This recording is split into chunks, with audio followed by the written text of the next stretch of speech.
Cinema చాలా బాగుందండి. అసలు ఎక్కడ డిసప్పాయింట్ లేదు. సినిమా స్టార్టింగ్ దగ్గర నుంచి ఎండింగ్ ఆ 2 అవర్స్ కూడా తమన్ గారు కొట్టిన బీజిఎం, దేవిశ్రీ గారు సాంగ్స్ ఇవన్నీ కూడా ఒక 10 కిలోమీటర్లు జాగింగ్ చేస్తే ఎలా ఉంటుందో అలాగే బ్లడ్ ప్రెషర్ పట్టేసింది అనమాట. అంటే ఎక్కడ డిసప్పాయింట్ చేయలే. అంటే ఫైట్స్ కానీ ఎమోషనల్ సీన్ కానీ పవన్ కళ్యాణ్ గారిని ఇంకొంటే అన్ని సినిమాల కన్నా కొంచెం కొత్తగా చూపించారు. అండ్ ఓల్డ్ సాంగ్స్ ఇందులో కొన్ని బాగా ఎంజాయ్ చేస్తారనమాట.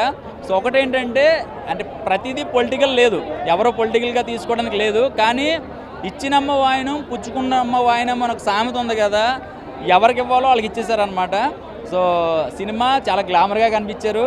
అంటే సినిమా కూడా చాలా క్వాలిటీగా ఉంది. ఎక్కడా కూడా అంటే ఇందులో చాలా ఉన్నాయండి. అంటే ఏదో 4 ఫైట్లు, 4 సాంగ్లు, 4 బీజిఎంలు పెట్టడం కాకుండా సినిమాకి ఏం కావాలి, సినిమా జనాలకి ఏం పనికొస్తుంది అంటే మనకి అంతకుముందు సింధూర్ అని చెప్పేసి ఒక యుద్ధం జరిగింది కదా. సో ఆ బొట్టు కోసం అసలు శ్రీలీల కానీ చేసిన క్యారెక్టరైజేషన్ కానీ, పోలీస్ అంటే ఏదో వచ్చేసి ఇలా 4 బుల్లెట్లు కాకుండా పోలీసు ధర్మం ఎలా పాటిస్తాడు ఇవన్నీ కూడా చాలా క్లియర్ కట్గా చూపించారు.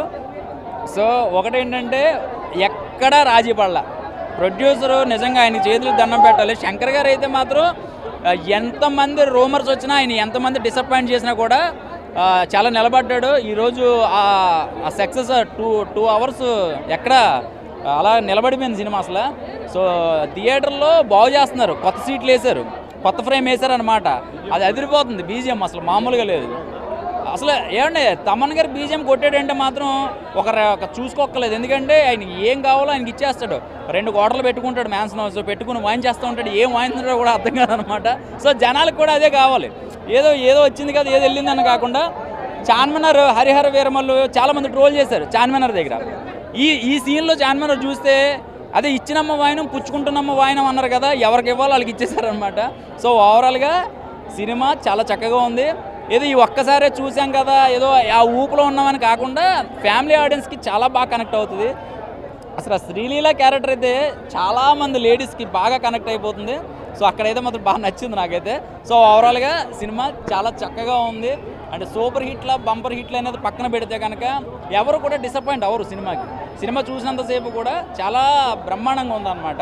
ఎక్స్పెక్ట్స్ మనం ఎక్కువ హైప్లో పెట్టేసుకుంటే ఎలా ఉంటుంది అది కూడా మనకి సమాధానం బాగా చెప్తారు ఇందులో.